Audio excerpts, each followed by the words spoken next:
Hello, everybody, and welcome back to another episode of At the Movies with William Fletcher. As per usual, I am your host, William Fletcher. I am joined this week by Harry Jobson, as Present. per usual. And joining us again, finally, after a very long hiatus, Mr. Barney Metcalf.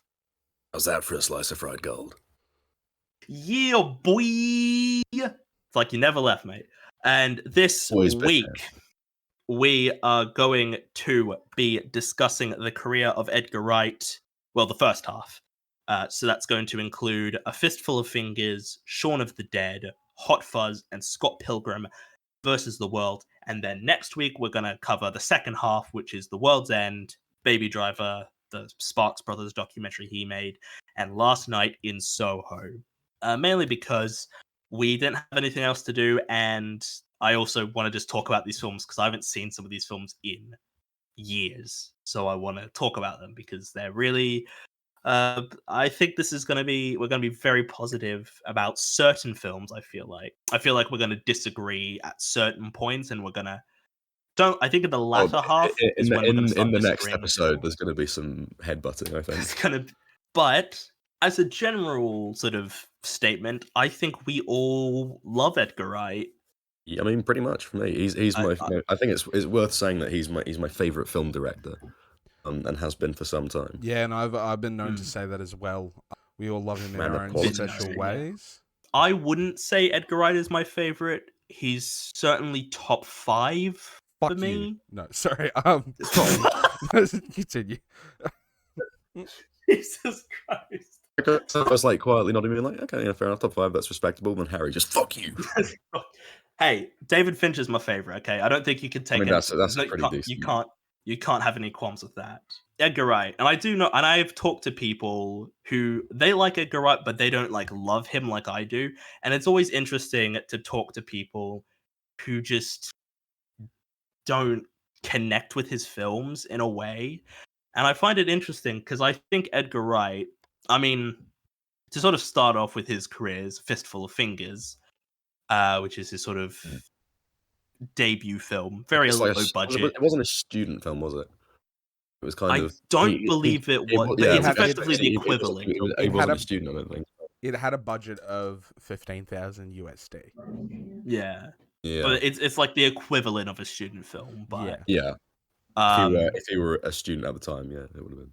It would, yeah. And I mean, I didn't find the time to rewatch it, but I don't have much to say on it. Really, it's funny. I don't think I'm saying anything controversial by saying it's his worst film.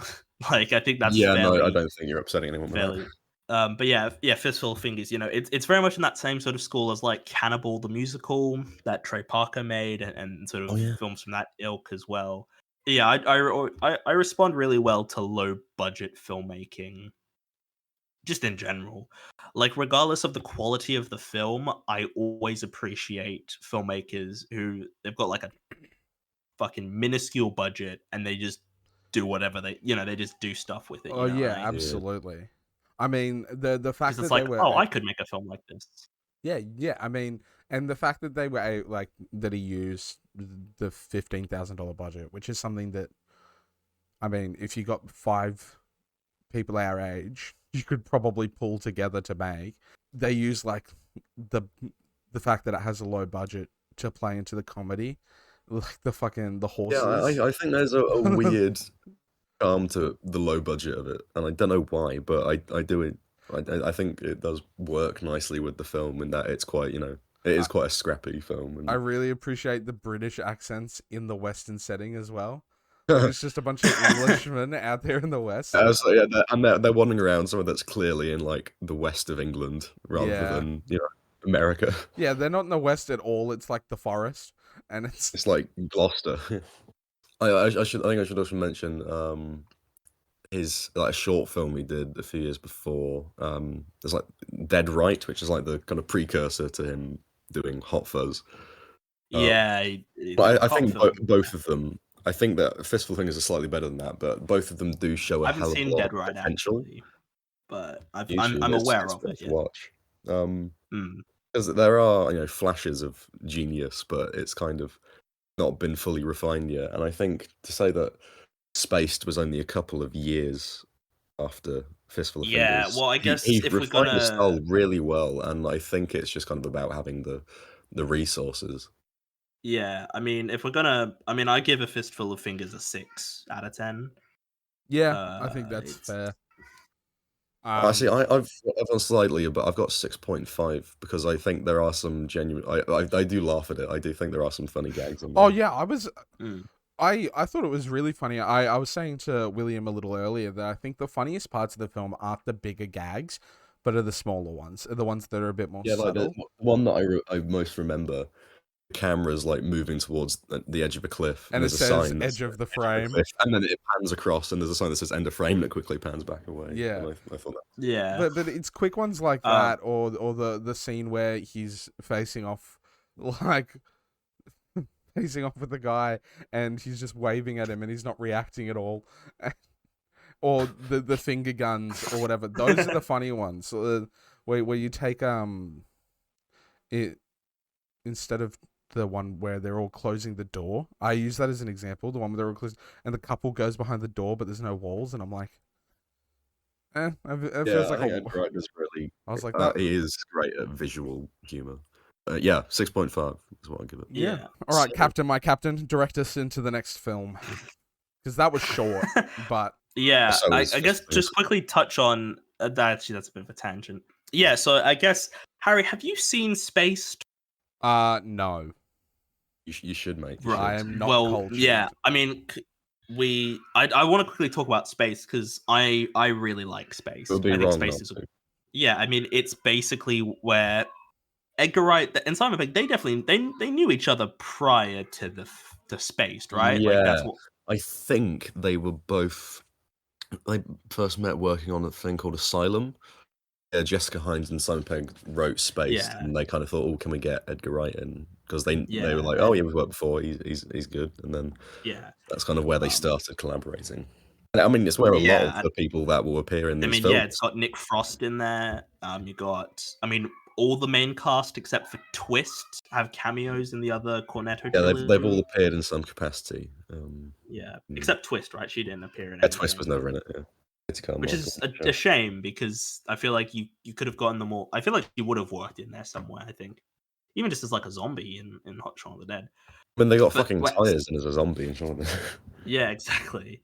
So wait, Harry, do you know what Spaced is? Like, Yeah, have it's you the British heard of it sitcom. at all? I've seen like clips of it online, but I've never watched. Yeah. Yeah, Spaced is very much like you can see the DNA of Edgar. Like they do like a zombie sort of.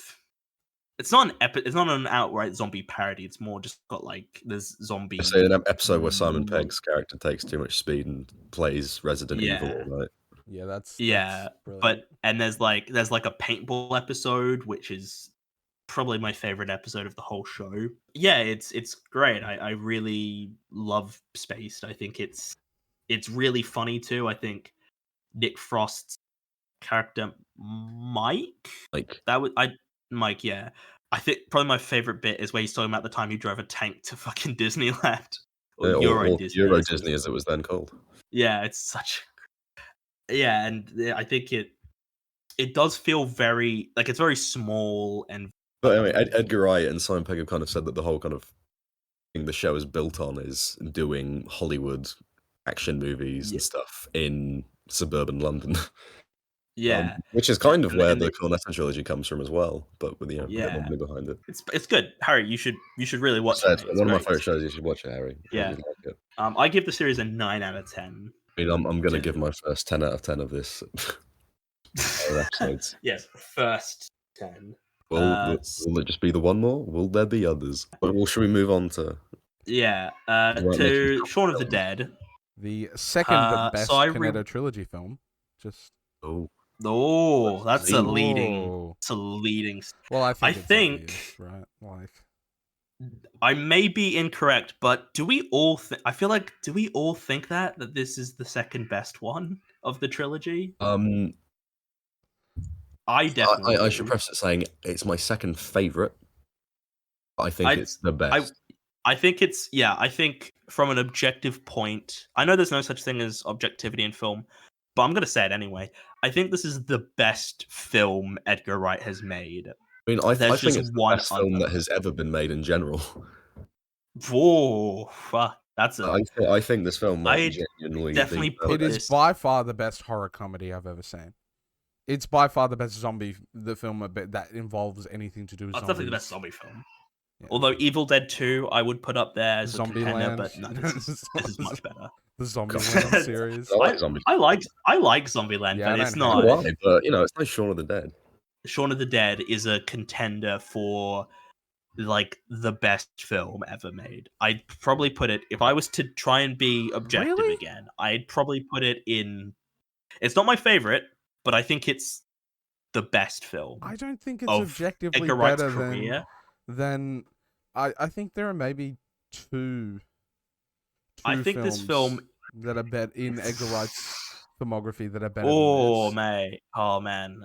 Okay. Yeah, I like another one more, but I think this is the best. So, but I think this is the better film, and the reason why this isn't my favorite is because there's one other that I connect with more and I get more out of than Shaun of the Dead. Yeah, But I would say Shaun of the Dead is the better film. Okay, let me repreface. I think there is one better film, and then there's another film I like more than this. Although I love Shaun of the Dead, and we'll get into Shaun of the Dead. I think Shaun of the Dead is. I rewatched it last night, and it's the first time I've watched it in like 3-4 years. Like I don't remember the last time I've seen it, but I've seen it like 4 or 5 times now, I think.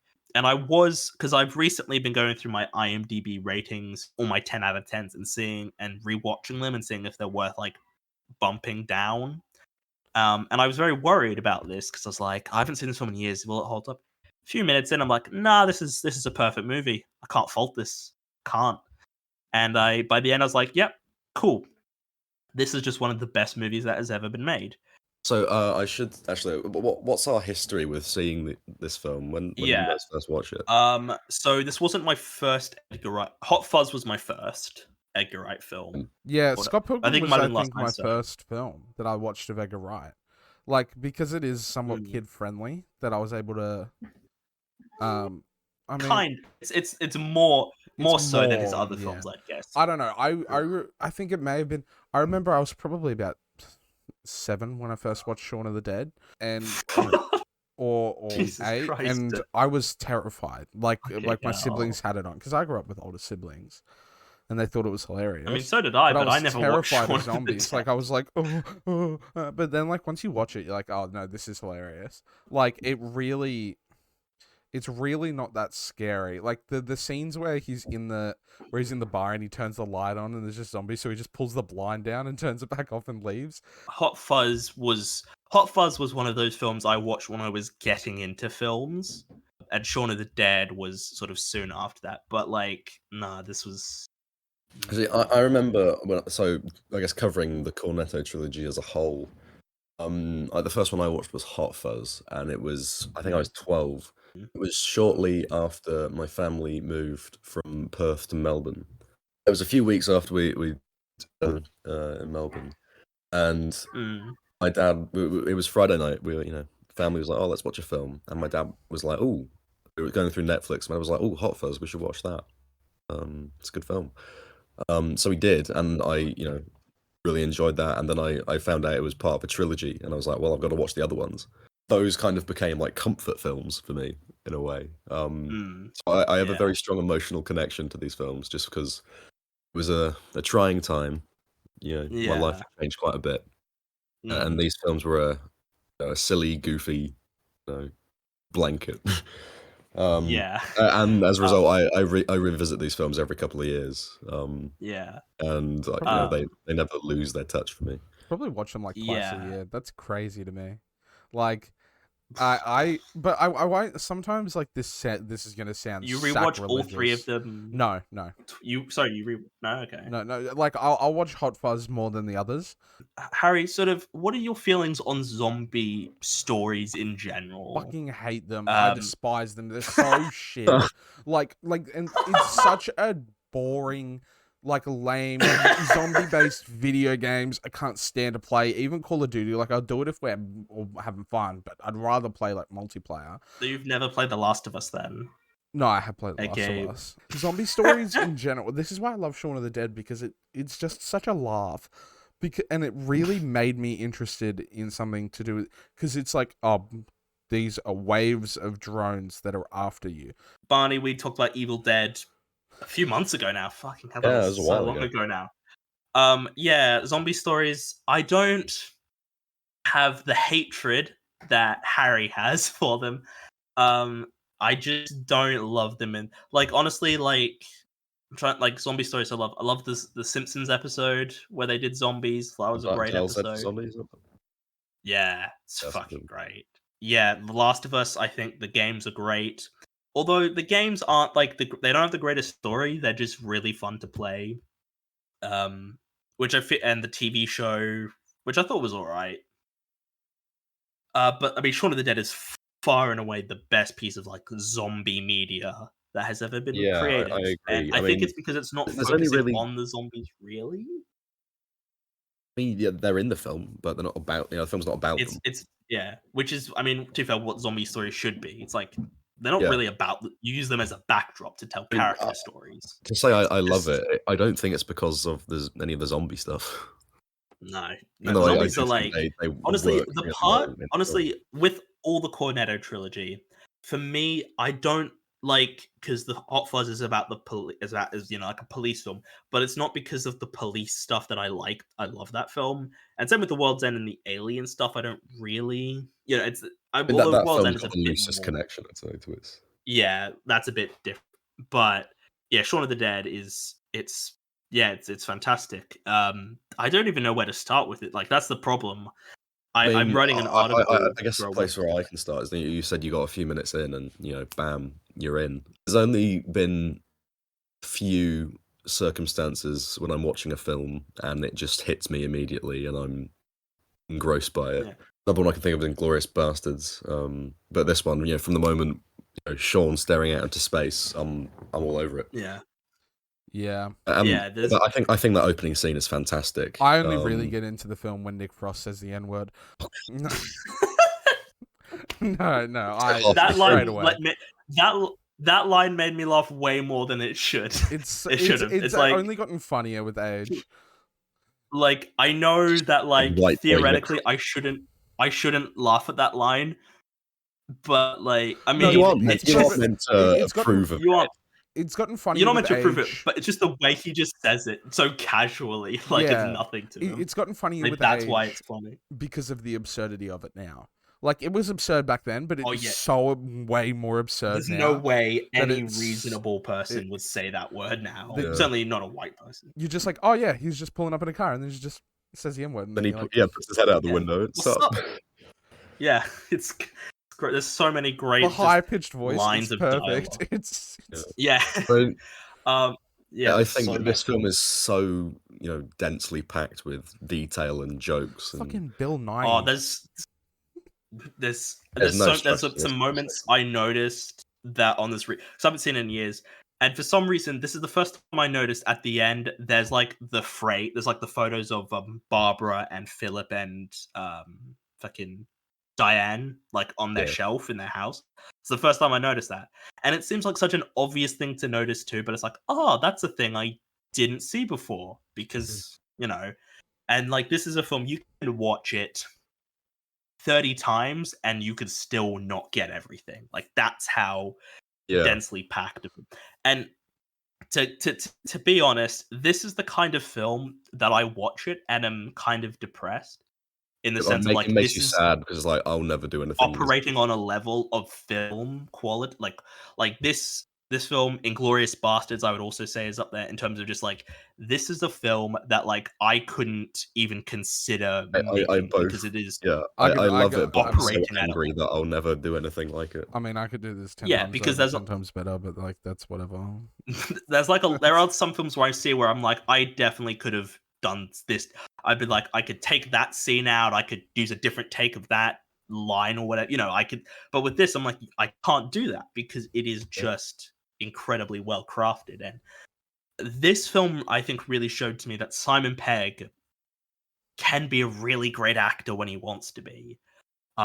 This when I first watched the Cornetto trilogy, that was by no means my first introduction to Simon Pegg. I'd been a fan for years. Yeah, These were the films, and then subsequently watching Space that made me, just love him. yeah. I Like think I'd he's seen, I'd seen one of the Mission Impossible film. I think I'd even seen two of yeah, the no, Mission I Impossible think films he'd been I'd seen him in. in the Mission Impossible films prior to this. I think he was in the third Ice Age film. I think. Well, Oh I yeah, mean, I the didn't know it was Weasel. him, but it's his voice. Yeah, I mean, yeah, but even Um, looking back, I was like, oh oh, yeah, that is Star Trek as well. I'd seen him in Star of Trek course, as yes, that's right, well. yeah, Scotty.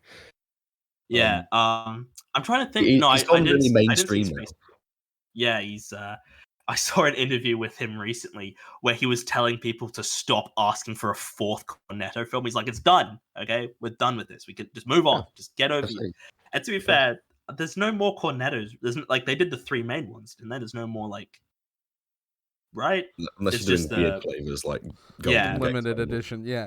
I mean, yeah. I No, just quickly just as well. We have Simon Pegg, we have Nick Frost. The chemistry unfucking fathomable. Like it is amazing. Mm. But just a yeah. light I mean, gulf. that's another thing that I think you'll love about Space, the powerful homoeroticism of the Simon Pegg, Nick Frost. Oh, big fan. Even in non Edgar Wright films like Paul, they still work really well.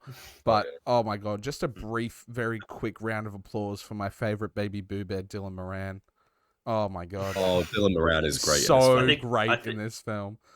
I'd yeah. I I'd think seen all the Black cast Books, is. I think, around this time, and yeah, I really I've still like not seen that. I know it's made by everyone's favorite Graham Linehan, who bit controversial now. Yeah, Nick Frost. I mean, he was just Simon Pegg's mate. They were just friends before Nick Frost became an actor. But Yeah. it's not undeserved. Like he's actually very good. Like in Spaced, he's probably my favorite character in Spaced. What I really Jesus like, like just as a way of reading this film, is that from Edgar Wright's point of view while making it, he is Liz.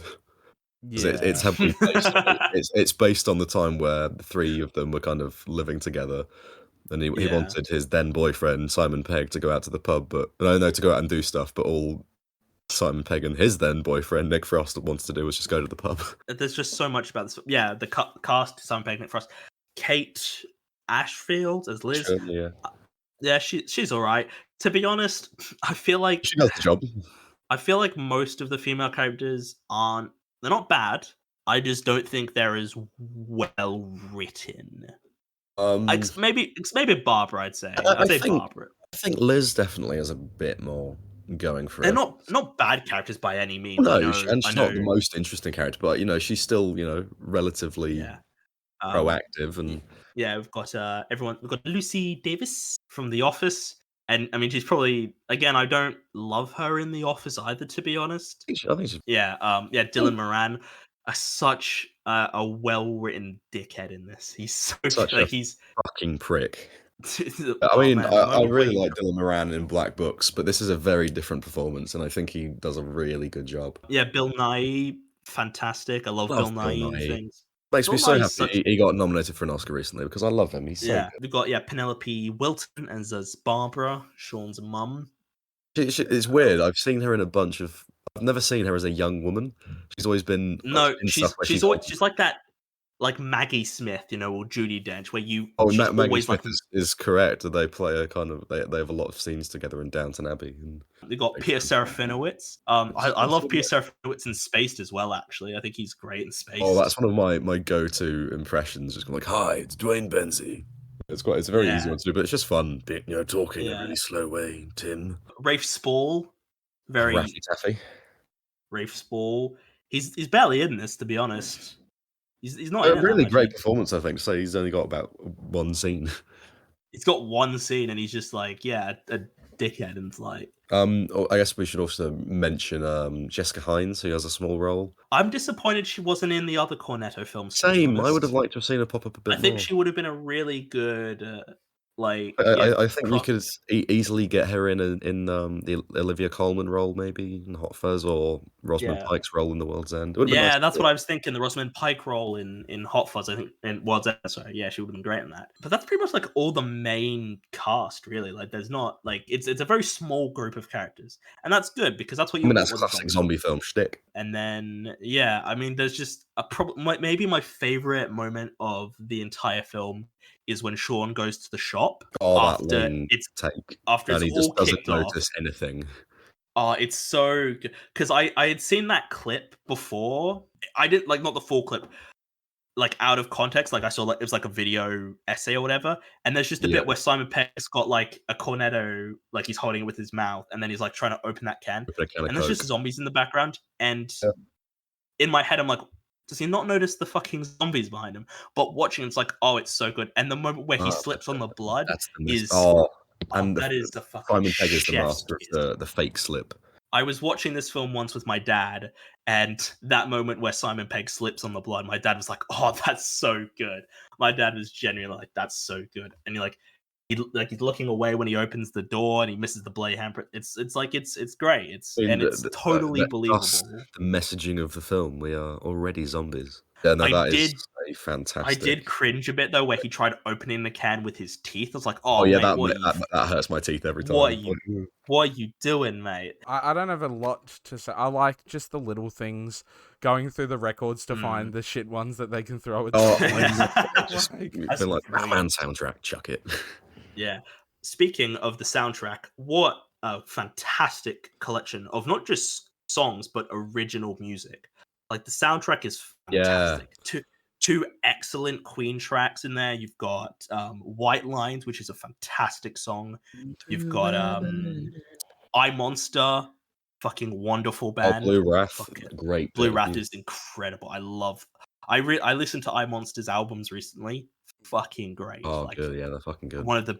One of my favorites now, like one of my new favorites. It's just so good. But this film on a sound like just sound all design. the This film, I'm not someone who notices sound design a lot, but this shit makes us aboard. We sound like total fucking assholes, just going on like, "Oh, this is really great, isn't it?" But it's like, I don't know what else to say. I can't. Hey, I can excuse it. I was about to opened ask, this conversation with saying I think this is the best film. Can you find a fault in it? Because every like, okay, there's one.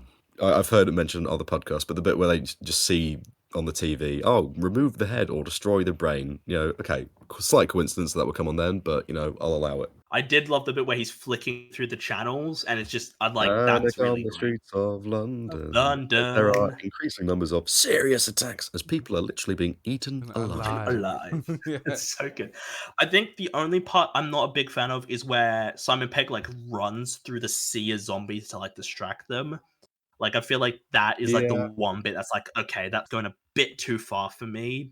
It kind of removes a bit of the threat, but at the same time, I could easily believe that you could just, if you move fast enough, you can just run through a crowd of zombies. It's not. Yeah, I mean, it's the worst part of the film. Yeah, but then they're not like. I think that's part of the comedy of it as well. Is like, yeah, they're fucking zombies. Like realistically, they could just keep driving. They're dead. Like, you know? like just keep. You can just always. That's why I always get annoyed with like running zombies. I was like, no, that's a. But the fact that they can just barricade themselves in the Winchester, and they go, oh yeah, this would be fine. There's not millions of windows and entrances, and like just keep running. Like realistically, you just go, okay, drive this way until the problem's over, because it seemed to be resolved quite quickly. Oh, you want to get somewhere where you can have food and stuff. I mean, I can believe that. You know, I think it works that they choose to go there. That's kind of. It's also. I mean, they explain it. There's that whole scene where they're explaining, like, "Oh, we should go to Liz's," you know, or no, we'll come back here. And then Simon Pegg's got those mugs. They're like, cool, you know. And they got, and like, yeah, and then it just increasingly gets shorter. This blow over. we can talk all about the best things, like the big things, the things that really stand out. But to me, the three of the greatest things in this film. The fact that we're already zombies anyway, which is the biggest talking point of coming out of the film. But I think it's like fantastic. Part of what I love in these films is that I think they have great subtext. Absolutely. Yeah. You've got and then you've got the use of the fruity machines, so the pokies. Yeah, you hear it playing in the background towards the end of the film in the Winchester, which is really cool. Yeah. And literally Chekhov's gun, which you put a gun on the wall, Yeah. you have to use it at some point in the film. It has to wrap back around. Yeah, a literal Chekhov. This film perfect. Like, yeah, the opening credits, we see Mary. Yeah, see you later. You know, it's perfect setup and payoff. Was like, so Bloody Mary we first can't thing. talk about these films without talking about foreshadowing. We'll have a Bloody Mary first thing. Bite the king's head. Couple of little princes. Stagger back here. Bang.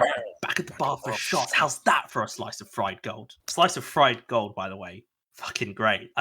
For some reason, I just like that for some reason. I don't even know why. It's not even like particular. Yeah. Yeah, I think the wordplay, the script writing, everything in this film just. I mean, every line comes back, which I feel like theoretically could be considered like lazy writing. I feel like from some people, like, oh, you just repeat every line or you bring every line back, and I'm like, I think that could. Yeah, but I think the difference is that context change. This is also the start of the iconic what? You'd never taken a shortcut before. Yes, of course. That made me laugh so One of much. the simplest bits of comedy. Simon Pegg looking cocky, about to jump over a fence. Fence falls over. And I was like pissing myself with laughter when he fell, because I'm like, I know it's coming, but it's like I hadn't seen that in so long that it just fucking caught you off guard. Falls so suddenly. It's like, I think probably the line that got me the most though was when Sean and Liz, they're having this big argument, and she's like, "Oh, sorry, my friend's a failed actor and a twat." He's like, "I did not call Diane a failed actress." That's so good. I just had to pause the movie there because I was just laughing for a good couple of minutes. My favorite bit of the subtle comedy is when it's just before they pretend to be zombies. And they've got like the little kid slide. It's like, I'm gonna have a look up there, see how many they are. He like shuffles up the little thing. He comes back down. And just, I think the performance there is great. It's like, are there a lot? Are there many? Lots. Yeah, yeah. And he's just like, are there any? He's like, yeah. Lots. And he just looks so defeated. How many? Lots. I also love the moment where they're trying to be like, Pete, and then Oi, prick. Ed's like, oi, prick, and it's like, he's not in. Like, that's so good.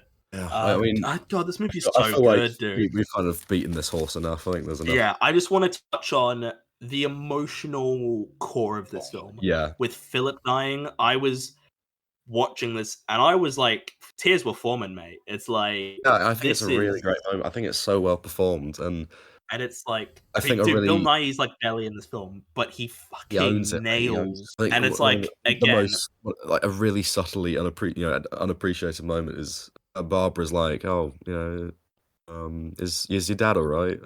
He's not my dad. Sean, we've been married, but no, he was my dad, but he's not anymore. He's gone. Yeah, no, it's anyway. Should we wrap up on Sean? Yeah, absolutely. I just want to say, Sean having to shoot his mum. It's like it's a staple of zombie stories, but I mean, again, Simon Pegg is a phenomenal actor when he wants to. He's great.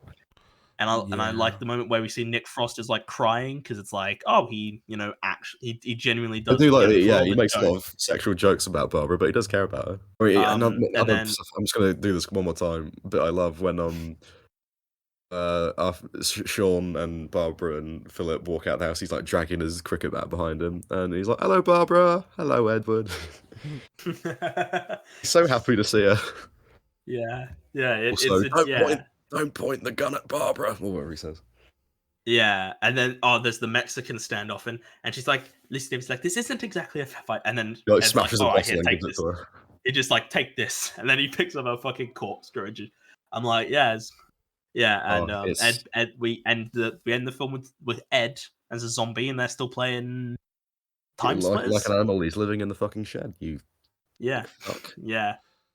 And it didn't really change their lives at all. Like, yeah, I just, before we move on, another great callback line. Oh, prick! Next time I see him, he's dead. It's like, it's obvious. It's so like, it's so simple, but it's like, because the first time I didn't pick up on any of this because I just was that's just what I do. I just let films wash over me. I never, I don't try and solve plot twists in films, which is a bit of a segue into our next film.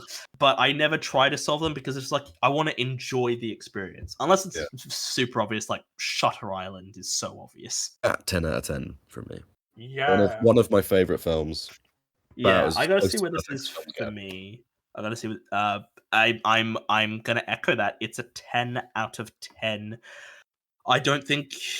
I mean, I did fault it, but it's like not really that big of a deal. But yeah, Yeah, I mean, it's that's way fewer criticisms than I have of a lot of films. It's a it's great. 9.5. Perfect. It's I mean, I'm hell, gonna phenomenal. round that up. It's can't have phenomenal, a but in can't have a comparison perfect to 10. the other How's films that? we're talking about, it's a 9.5. I mean, I'm just gonna round that to a 10. So I think that makes No, this. that's a you fucking No, round it down no, to a no. 9. You No. no, okay, Five 9.25. and above. You ran. 9.49. No, 9.49. no, Don't test him, William. no. You Don't said 9 point. You disgrace. can't take that back. You He, said that score. You can't you change were your. fine with him giving fucking the other one a 6.5. This is a 9.5. Yeah, It's not a 10. I was fine, but I just rounded up, so No, it's a 7. no, That's no, just no, what I do. no. You can't stuff the ratings. You can't fluff it, man. I mean, This is it's my podcast. is so I I can don't do know. whatever I Yeah, want. his name's in the This title we of the live in a My podcast. dystopia. look, I I didn't think- realize we were Intros. talking about George Orwell's 1984. This is it's a 9.5. It's not a. This It's has never just I been mean, not. I Yeah, think it's even not even if we were to bump it down, if you like, it's still the. I think this is the highest rated film we've ever covered. Yeah, so. I know, but it's Yeah, just not boy. Hot No, Fuzz. it's not. It's No, just it's not not. Hot Fuzz. No, Truman Show is actually the highest rated. I think. Yeah, Oh, which if is I yeah, was true, there sure. for that one, I'd tank it. Oh, You well. would definitely. I mean, because Harry and I both gave it 10s. Well, So I you love would the Truman definitely. Show, but I didn't give it a 10. So. But anyway, we move on to Hot Fuzz. Yeah, Hot Fuzz. This is The my best favorite. of the Canenda trilogy. I'd say Shaun of the Dead's the better film, but I prefer Hot Fuzz on a personal level. Yeah, Hot Fuzz. This was one of those first films that I watched when I was getting into film. But yeah, Hot Fuzz. It's a great film. It's in my top 10 of all time. So I do love it. I don't know if I don't necessarily think that. I was gonna say I think the performances are better, but I don't think that's true. I do though think Timothy Dalton is wonderful in it. I'm a big Timothy I Dalton mean, fan. what a fantastic performance from him. What a turn. Yeah. And Barney, you're a big Bond guy. I know you're. I am a fan of I still have Bond. not seen the Timothy Dalton Bond films, and I feel like I should have by now. I mean, I think But they're some of the most underrated in the series. I think Timothy Dalton. Yeah, I think Timothy Dalton's one of the best actors across like the trilogy, just in terms of like Yeah, how much I think he probably gives the best performance in any of these films. Maybe, I'm not sure. Ooh. Actually, I mean, I say that. I don't think I agree with it. I feel like I definitely I do prefer love him still. Now I think he is just. Simon Pegg in The World's End, and I feel like I definitely prefer Bill Nye Yeah, in that's up there. Shaun of the Dead. But Timothy Dalton's. I up mean, there. it's He's a great. different performance, but I mean, they're all different performances, yes, but you can still kind of like all compare three, it to one. yeah. But yeah, I think Timothy Dalton just seems like a really great guy, doesn't he? Like They had nothing but good things to say about him. yeah, like there's that story where there's a scene where Nick Angel was confronting him, and he didn't even have to turn up, and he still did just to Because do they the were scene. doing the shots of Simon Pegg, and he still showed up to read the lines, to give him something to work on. And like that's great. I think that's really Professionalism. respectable. Because he's like, he's one of those actors where it's like he could do what he wants. Like if he's not needed, I feel like a lot of other actors at his level would be like, "Fuck that, I'm not going. I'm gonna They go. don't need me." It is a shame we didn't get another Bond in Shaun of the Dead, because then we would have had a nice trifecta of Bonds and all. But yeah, along with Timothy Dalton, we got everyone's favorite Olivia Colman, who I mean, you can't dislike Olivia Colman, can you? So she is maybe a current, and even if she isn't now, soon to be national treasure. I think when she won her Oscar, everybody agreed she was wonderful, and everyone was like, "Oh, this is great, yeah." Yeah, but I'm not sure she's old enough to be at national treasure standard. Yeah, I think I really like Olivia Colman in this. Little girl on girl. It's like it's such because all her lines are just joke, like just sex it's just jokes. pure smut. And there's the part of me that's like, that shouldn't be that funny, because I don't think I've got like a highbrow level of humor. Like I'm not like one of those hoity-toity types, but I'm not one to just go for lowest common denominator comedy. Yeah, it's Bill Bailey, who's also in Spaced. Actually, Bill Bailey is in Spaced. Yeah, Bilbo. There's Stephen Merchant in this film as well. Oh, man, I fucking love of course. Stephen Merchant. Just PI Staker. Yeah. Yeah, PI Staker. fucking Yeah. pissed here. It's Dude, Joe, I come I on. love Stephen Merchant, man. I think Stephen Merchant's great, especially when he's ragging on, well, not ragging, but he's making subtle jabs at Ricky Gervais But yeah, because like what's your least favorite overused trope? Watching videos of a dead lover or a wife as a representation of not being able to equals. move on. And Stephen Merchant has been adamant that like that wasn't a shot at Ricky Gervais, and I'm like, it seems very obvious though, because I I think think you have to Afterlife say that, was. don't you, Steven? Who else is even in this film? Yeah, we've got Rafe Spall again as one of the Andes, and you got Paddy Considine, Considine. who I'm also a big fan of Paddy Considine I really like as Paddy well. Considine. There's just lots of really great bit parts. We got Julia Deakin. Deacon. No, yeah, is that her? She's one Julia of Deacon, the the. landlord from Space. Yeah, who is Uh, she in this one again? She's one of the. Mary Porter, the one who's in the pub. Is she the one who gets? No, who's the one who gets killed? Who gets like the shears like? Oh, the shot. Leslie Tiller. Yeah, character. I feel like I've seen that actress before. Before we move on to more about the plot and everything, Paul Freeman, who every time I watch this film, I'm like, I know that actor. I've seen him in things. Who the Belloc. fuck is he? And then I'm like, he's from Raiders, dude. That's where I've seen it. It happens every time I see it. And also, Edward Woodward is in this. I forget who he is. I just want to rapid fire some opinions real quick about the film because this is my favorite of the trilogy. I think it's the best. All right, you've got the transition scene going from the city to the country, which is amazing. The scene where they get decapitated. The actors who play Romeo and Juliet get decapitated in the car crash, and on the radio, Simon Skinner, with Timothy Dalton's character, is playing the song Romeo and Juliet on the radio. They've got Fire playing. Yeah, that Fire song. Yeah, I think. I mean, soundtrack wise, I think the score is fantastic.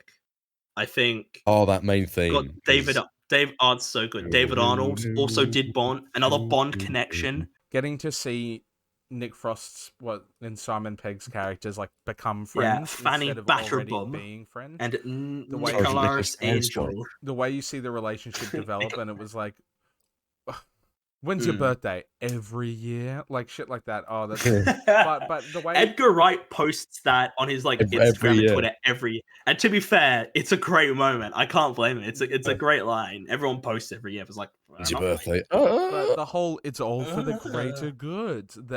Calling them the NWA. Yeah, it's like. Yeah, I think. While we're talking about music, then I think what makes Edgar Wright's soundtracks great is that he picks great songs, but they aren't like really well-known ones. Like, which is what separates him from everyone knows James Queen, Bond. But besides that, are there any really notable tracks background in bits? You know? Like, because I feel like I'm Monster, I feel like aren't that well known. Certainly not outside the UK, right? I feel like, but I think Edgar Wright. I think curating a soundtrack theoretically isn't difficult to do in the sense of like you just pick a bunch of good songs, but effectively using them, which we just skipped over. Maybe my favorite part of Shaun of the Dead, where they Don't Stop Me Now, where they're beating the shit out. I think it's very easy to pick out great songs, but it's very hard. But a lot of people just pick out great songs without any, like Suicide Squad, the first one, did that. Just chose a bunch of great songs. Yeah, they just chose with no great songs thematic with reason. no reason.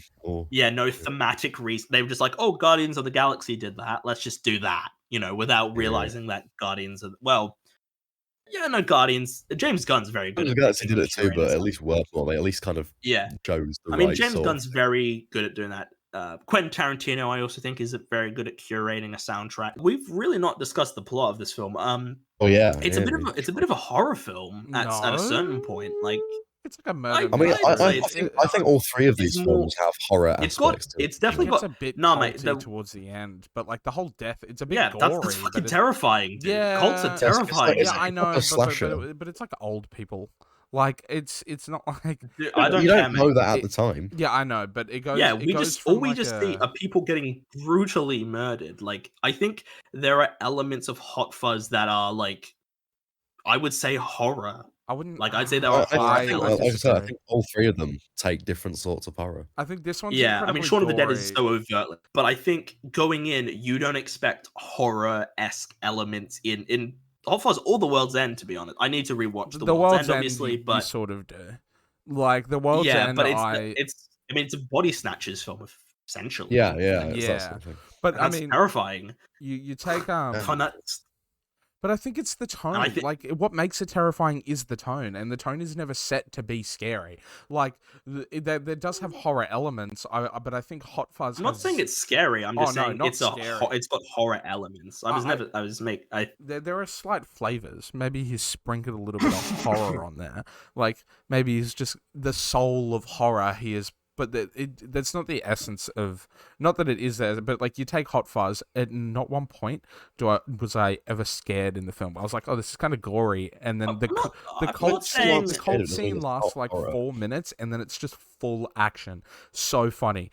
I'm not saying I find it scary.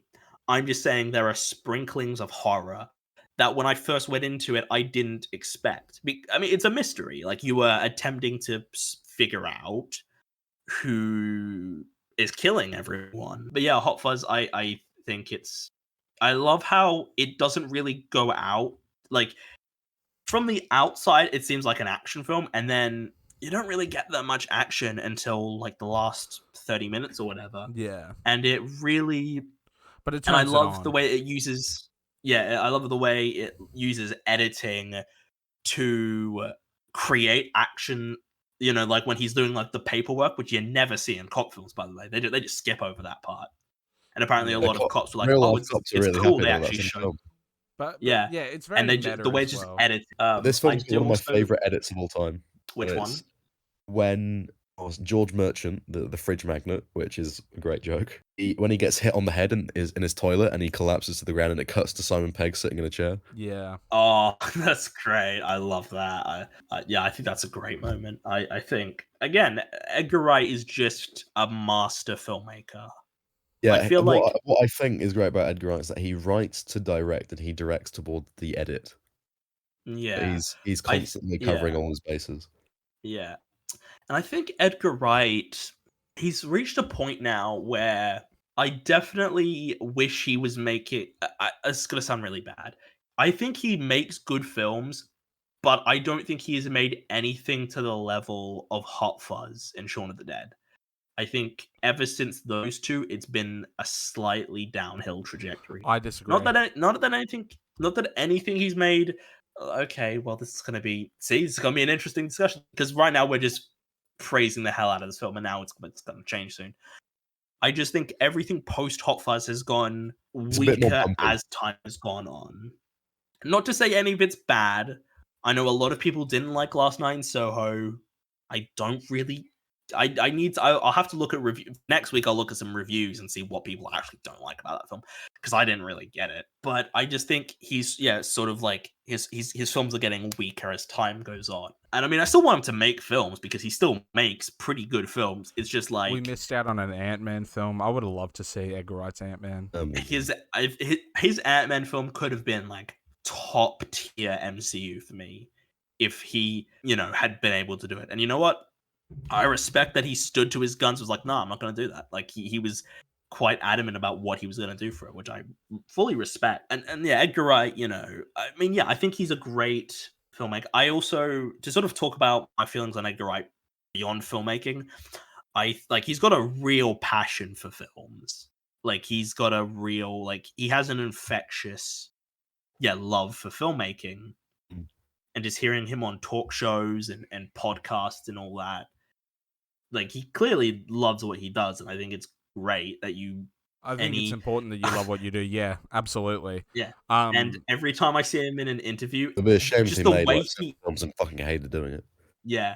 But every time I see an interview with him, his laugh is like the most just loud, just bursts of sound. Yeah, it's great. It's like Alan onto. It's just it's a real And there's the part, and I feel like that might be off-putting to some people. They're like, "All right, chill out, mate." But I'm like, "No, fuck it, it's great," because he's I'm having a good time. He's enjoying. And another thing I love about Hot Fuzz is just the reveal where they're like, "No, we just thought he looked like we just didn't like him. We thought he was ruining our He mind." killed Bill Shakespeare. What? Oh. And it's such a great, because it's such a perfect Nicholas Angel, he figures out this is all the things they're doing, and it makes total sense to us. And then we just find out they're just like, oh, we just didn't want her to leave because we're. And I'm like, that's so petty. But it's like that's just very. Yeah. That's just what cults are like, though. Cults are pretty Yeah. I petty love like how that, petty it is. and that's why. I mean, I find cults inherently quite unnerving. They're terrifying to me. Just because, and again, this film really plays on like genuine fears I have of like there's a group of people who are all in on this thing that you don't know, and it's a very negative thing they're in on, and they're like gonna, it's like, I mean, Wicker Man is very much in that same mold, or and we'll talk about it a bit more at the World's End, but like body snatcher stories and that kind of thing, Yeah, like who that's what actually gets who me. is who, it's like it's great, but yeah, Hot Fuzz, I think it's a great film, and then yeah, it culminates in just a balls to the wall 20-minute action sequence that is just fantastic. I think it's great. It's really well. I think Edgar Wright is a fantastic action director, and you see that in Spaced as well. Spaced really has a lot of action moments. Yeah, like the through it. finger gun fight in that one episode. Yeah, and there's the paintball episode, which is very much got those action moments, and is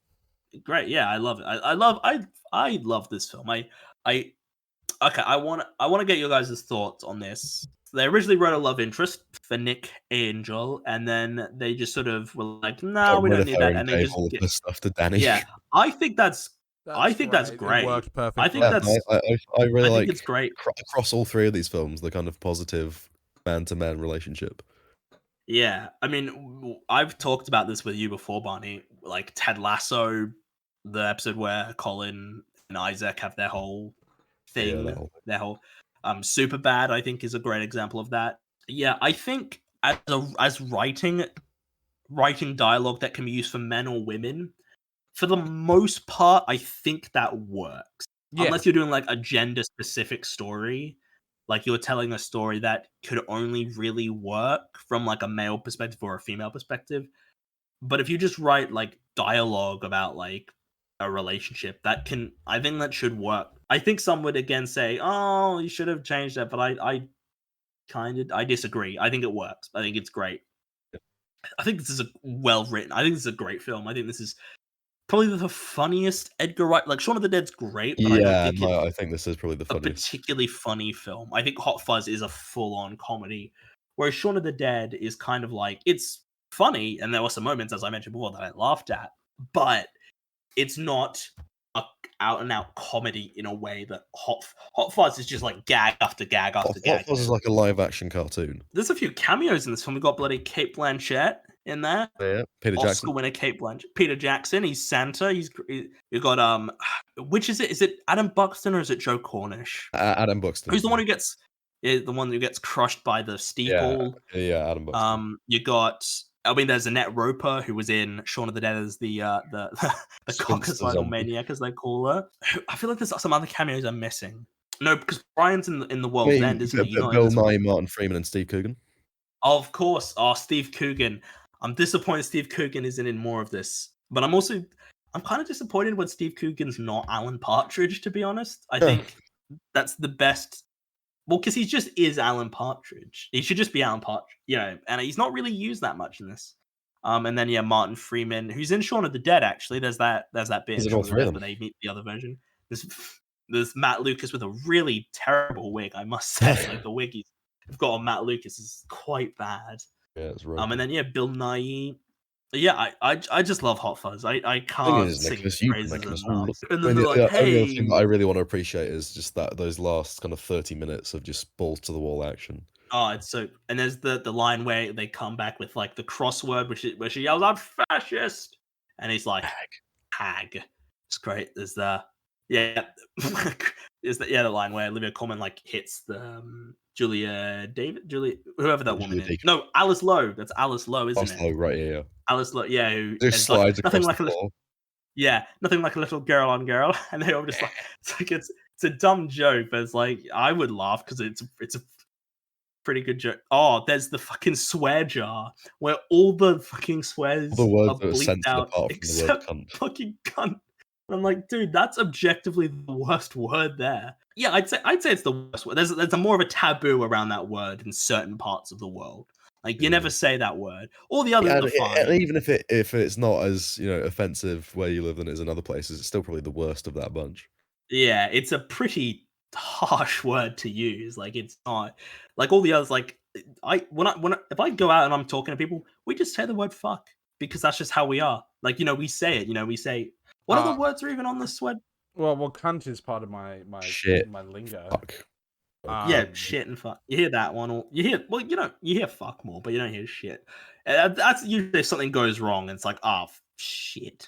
Even But I then, feel in like I'd Australia, probably- it's fuck. It's like fucking hell. Fucking Yeah, hell, nah. Yeah. And then there's a knob. You don't really. That's more of a British one there. Bastard.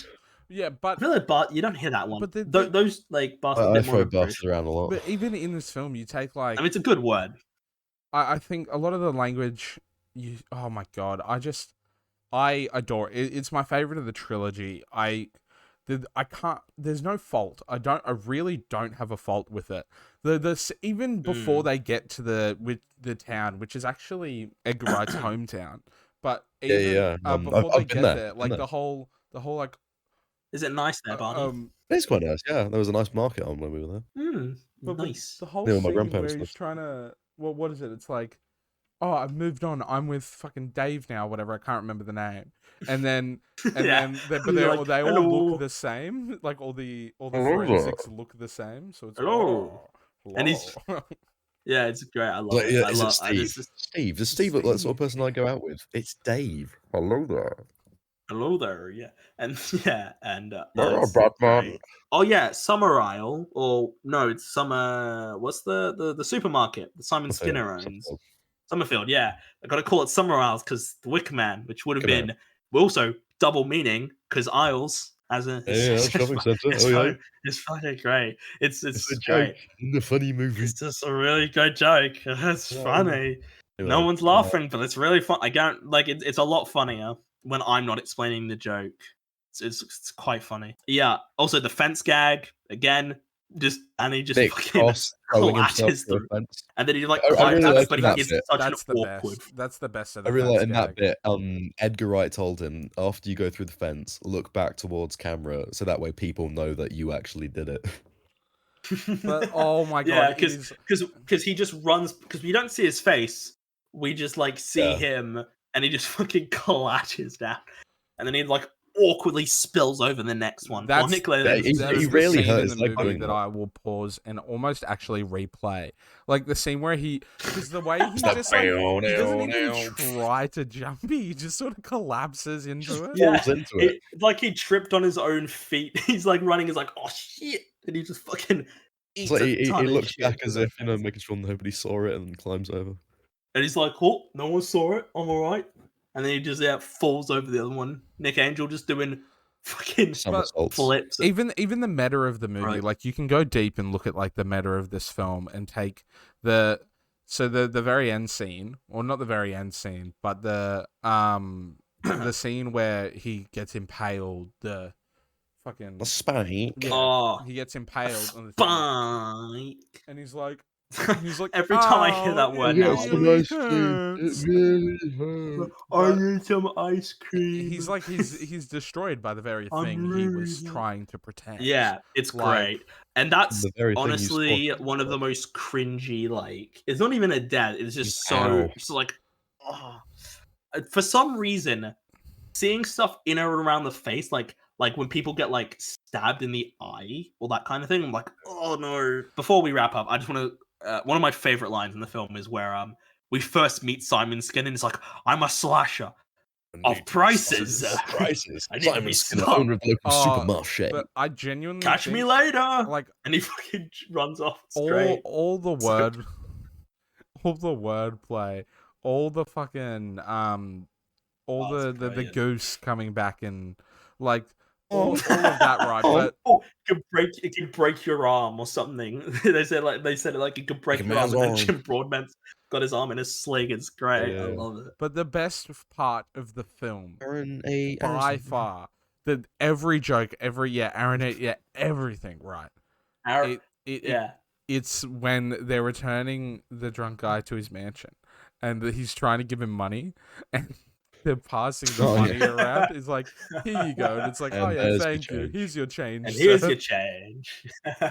and and there's the bit where it's like everyone and their mums around here pecking farmers Yes, mums. Farmer's men. It's like, it's great. Oh, and there's David Bradley. Oh, they've got the guy who like he's got the dog with them, and he can't like he doesn't speak properly. It's like, I suppose when talking to David Bradley, going around there, and then they just look at him like, yeah, it's great. I love it. It's not the Yeah. dog. It's a great film. The film's a It's a 10. 10 out of Love 10. it. It's a I 10 love out that of film. 10. It's a 10. It's a 10. Oh, in that case, it's 10s around, baby. It's I fucking think so good. Technically, I'm going to say this is the highest rated film because Truman Show is just 2 ratings on that one. This has got 3. We move on to the final film of this part, Scott Pilgrim versus the World. 10 out of which 10. I 10 out of unfortunately 10. I fucking love this film. All right, continue. Oh, Jesus, all right. I did not get the time to rewatch it, unfortunately. I'll rewatch it in time for next week's episode. So my rating may change, helpful. possibly. But I remember it well enough to talk about it. But I'll rewatch it just to see if my thoughts change for next week. I haven't seen this film in about 3 years. But I think it's a pretty good film. Not as good as the Cornetto trilogy, but it's a good film though. I think it's good. I think there's a lot to I really like appreciate. Scott Pilgrim. I think it does in terms of like translating a comic book into film. Yeah, Visually, I think graphic novel. It's I mean, who cares? It's the same. so thing. good Well, in whatever, every way, though. man. The scene with Michael Cera jumping out the window. The Oh, fact that's- that I watched this as a little Oh, kid, it's and great. this is the He film just where I left. discovered that I was attracted to people, let alone women. Because, like, well, only women. sexually But awakened. I mean, like, when I was. mean, Oh my god, you're gonna be like, I mean, but firstly, Ramona. Secondly, and more importantly, Brie Larson singing I was "Hello Again, Friend Black of a Sheep. Friend." Yeah, Black Sheep. Oh my god. oh, I was wondering how long this would take. We're close to the end, and it's been a while since Harry's talked about how attracted he is to people in the films that we cover. It's been a while. I just like to do it. But Michael Cera's great in it as well. Chris Evans, Yeah, he's so funny in it. I forget he's Dude, in it. this was before. That's actually hilarious. This was before. This is pre-Captain. Oh, Right? his introduction where it's the Universal theme and he does the neck cracks in time with the beat. Oh, it's great. It's so This good. was before like most of these people were like names. Like I Yeah. think Yeah. Michael Cera probably was the biggest star at the time. Yeah, I think he He'd might done have. Arrested Development and Superbad. Superbad, probably some And other stuff, Juno, but he was you know, like as the well. name. Yeah, He was in Juno as well. But like no one else was like a name really. Yeah, Like Aubrey Kieran Plaza. Culkin That was is a now big like name. I'm Sort talking of. about Kieran Culkin because I've become a massive fan of him through Succession. He's fucking great in Succession. Maybe my favorite performance of any TV show this year. But yeah, I mean, all he was really known for was being one of Macaulay Culkin's brothers. Is the I other was kid gonna in say, Home he's Alone. the kid who wets the bed in Home Alone. Yeah, and then you got It's narrated Mary by Elizabeth Bill Hader, by Winstead. the way. Oh, Is it? Bill Hader is It's the Bill narrator. I didn't know that. He's Huh. credited in the cast as the voice. Yeah, I It know. does not sound like Bill Hader at all, but Oh, that Bill makes Hader's sense better because Bill good at Hader's doing a voices. very accomplished, like Bill Hader is very good Yeah. at like changing his voice. Like I've seen interviews with him, he just does impressions like it's nothing. Like, Yeah. he just chucks out impressions like it's You got nothing. Anna Kendrick in this as well. Again, before she was a big. This was like pre-Pitch Perfect, Jason where she just Schwartzman. became. I mean, she done Up in the Air at this point, didn't she? That is true. She had been an Oscar-nominated actress. Yeah. And I think this is also just before she did 50-50 as well. Yeah. Who else? Mary Elizabeth Winstead. Jason Again, Schwartzman. this is before. Can you Jason- let me get there, Harry? No, Oh, same first. no. We got there first, did we? No. Jason Schwartzman, another Coppola who's just in the film industry. Alright, thank you, Isn't I'm that- happy. But he's not. Again, he'd done a lot of Wes Anderson by this point. say He's just he one of done Wes Anderson's mates. He'd Darjeeling, done Darjeeling. Apollo Rocket, Was he yeah. in Royal Tenenbaums? I'm trying to think if he was. feel I like he- think he Asteroid was. City. He was in the new Spider-Man as well, I think. But yeah, Mary Elizabeth Winstead again. This is before she'd done like The Thing, and was she in? She was in Fargo, wasn't? That's where she met you. Yeah, season 3 of Fargo. That's when she met you in the Fargo. grade. I think the cast I think she's all right. And to be fair, I don't think any of the characters are like amazing. Like they're good, but they're just like all right. Then you got Chris Evans. Again, this is just before he was Captain America. He'd been Johnny Storm, but no one talks about that. This is before he's Captain America. I was surprised at how little he was in it, how little a lot of these actors are in it, because it's like all of the exes, they're there for like Brandon Routh again. I mean, he'd been Superman by this point. Got Brie Larson again before the internet decided we hate her, or well, they hate her. I don't hate her. Get the problem. I don't get the problem with Brie Larson. I think she seems fine. I feel like there's probably more names I need to try and mention. I feel like I'm forgetting some. I'm trying to think of the exes, like who are the named. There's the two Katyanagi. Are they the two twins? Yeah. Yeah, I feel like what's his name? The first one, Patel. Matthew Patel. Yeah. Matthew Patel. That's right. I was like, it's not Himesh Patel. It's not Dev Patel, but it's something Patel. Another Patel. So the second one is Chris Evans. So the order is Matthew Patel, Chris Evans, Brendan Routh is the next one. He's the vegan. Oh, the vegan, no, yes. He's the vegan Todd. one. That's Todd, isn't it? Todd, yeah. He's the third one, right? Yeah, and then I Yeah. think it's And there's the woman. it's Anne from Arrested Development. Yeah, who is Anne in Arrested Development again? I've completely forgotten who that Which who that Michael's girlfriend. is. Oh, Can't the tell if this Christian is a one. The bit or Christian if one. it's- The Christian one. Yeah. Yeah. Oh, right. Wait, is that the one that Job married? Yeah, that's the one Job marries, isn't it? Yeah. Oh. Ironically, the one that nobody can remember who she is. Picture they chose of Chris Evans on IMDb is like, is this man just not know how to smile? Like, what is this? What is this man? His IMDb What? picture. Yeah, look at it. Like, it's so just like, what is this? What is this? Oh god, yeah. It's so Looks because slightly all the confused. other cast members, they've all got like, professionally taken. They're not all smiling, but they've all got like professional. They're all looking like quite stern, or less smart. And then Chris Evans is just like, bruh, you're I don't know and what I've he's seen doing. interviews.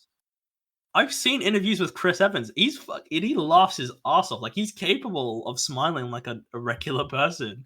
So I don't know why that picture. Like, that's so weird. Yeah, sort of ran out of the cast. We've also got Aubrey Plaza, who's just very entertaining and things. And then you got the other bandmates: Alison Pill, Johnny Simmons, Yeah. Mark Webber, Ellen Wong as Nice. fucking Knives Knives Chow. That's Such a great I'm name. like this Scott Pilgrim. This came out and it did not well. Like, it did not make Nah, money. it's become a bit of a cult classic. a cult classic. I adore Scott Pilgrim. And I mean, I think we all like it. I just Yeah, think no, it's I like Scott Pilgrim a lot. In fact, I wish I rewatched it before this. yeah. The songs, I actually quite like the soundtrack. Oh, bros, we are Sex Bomb. What a banger. We are Sex Mm, Baba. yeah. Truck, baby. 1, 2, 3, 4. Yeah. I think all Yeah, the songs. yeah. It's my favorite bit. Just go, yeah. I assume, I'm like, because I've not read Scott Pilgrim, but I imagine the songs were Neither have I. like written. Actually, I guess we can mention that they're making a TV series, aren't they? Like, more directly. Yes, based on I'm going to be writing a review for that in a few Oh. months.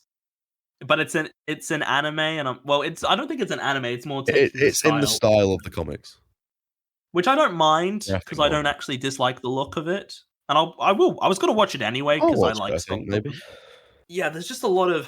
I enjoy the video game references because I'm a nerd who enjoys video game references. I feel like Shaun of the Dead. There's a ton of zombie references that I'm sure if you're a bigger zombie fan, you'll love them all. Same with Hot Fuzz and the cop references, like police film references, where he's drinking fucking cranberry juice. But I get more out of the video game references because it's like, oh, I know that. I'm more familiar with that. So as some a of the video game reference. references are slightly more lost than me.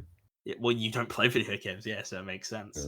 Yeah. There's all the color sort of, Ramona changing her hair. I really like the little detail that Edgar Wright directed them to blink as little as possible, make it more like it's a comic book or something. The end. I don't know.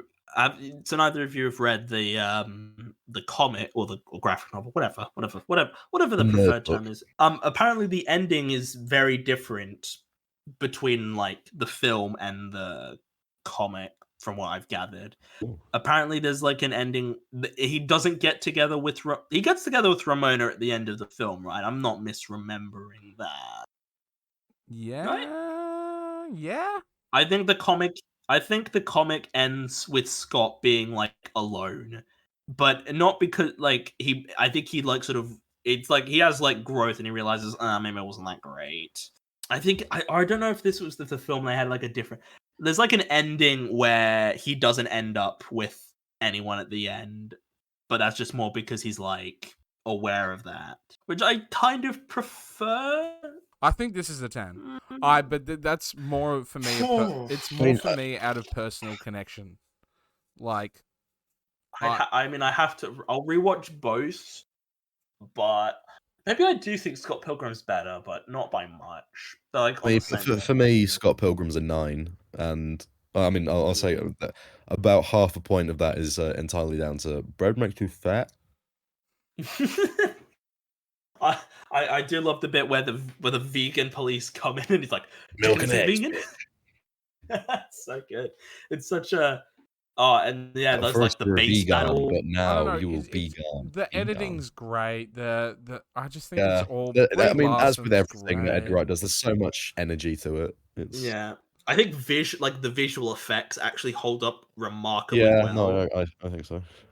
And which actually we didn't touch on. I think the makeup in Shaun of the Dead also looks really great. Oh, yeah, Actually, that's for really the good. low budget it's on, looks great. And the like wounds and stuff where people get And bitten, it great. tearing David apart. Yeah. Oh, that's such a great moment. This And then film's a Lucy 10 Davis for just me. goes fucking mental.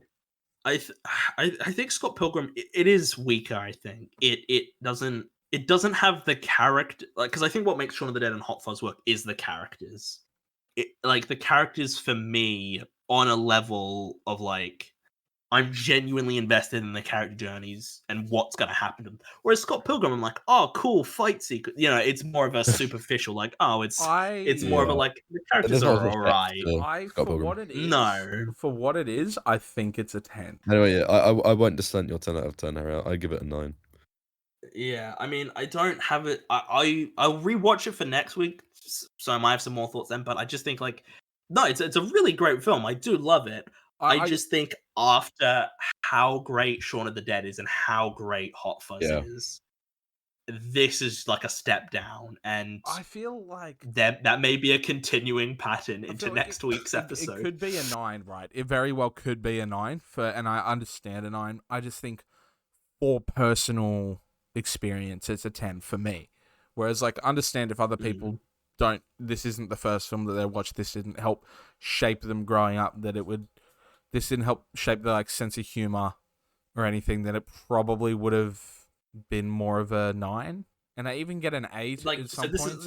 is a nostalgia. This is a somewhat of a nostalgic film for you then, and that's sort of affecting your. Not just nostalgia. That's influencing your opinion. It's just I've always really loved it. I can't explain it in a reason. There's just a charm it has which resonates with me. That's why it's a 10. But like that from an actual critiquing point, it's a 9.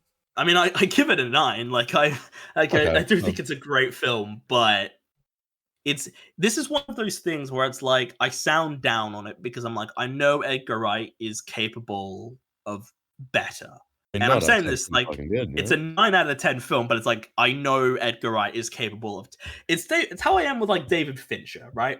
I'm aware David Fincher is capable of 10 out of 10 material, and I mean he hasn't really been able to do that. Like, and I like David Fincher's films, but like. I mean, Gone Girl is I really like Gone Girl, but it's like this is not as good as it could be. And Mank was like that's just how I am though, and this theme will continue into next week, and I'm going to be a bit less positive next week. I mean, I think we've pretty much said all we wanted to say. I certainly have. Yeah, no, I'm satisfied. So you all good, Harry? Oh yeah, no, I'm sweet. All right, cool. So thank you for joining for this week's episode. I hope you enjoyed. Next week we're gonna wrap up this whole retrospective of Edgar Wright. I don't even know when his next film's coming out. But to be fair, they can't really make films right now. I don't even know what it is. We don't even know what it is. He's got like 8 films listed on his I say IMDb. I've heard something about a film about Emma Stone kidnapping people. Yeah. I mean, because like I'm just thinking like Baby Driver 2. I don't see that He happening. doesn't do Baby Driver 2. I don't want that. Toddler driver. I mean, Toddler Driver. And then child Yeah. driver, teenage it- driver. it's his- Driver. Teen it's Driver. his mod. It's like his new Cornetto trilogy, but with drivers. Infancy drivers. With a collaboration Yeah, of Illumination Studios, the Boss Baby driver. God, don't you? Or we don't. replace, since he's a bit problematic now, we replace Ansel Elgort with a talking pig who wants to be a sheepdog, and we'll call it the Babe Driver. All right, does that wrap us up? think we should. That's such a shitty joke. On that fucking awful joke. On that disappointing note. Listen to the previous ones, and then look for, because I've got some good stuff planned, some big retrospectives coming over the next few weeks, next few months, in fact, heading out till the end of the year. So I hope you all enjoyed this one, and I'll see you all in the next one. Goodbye.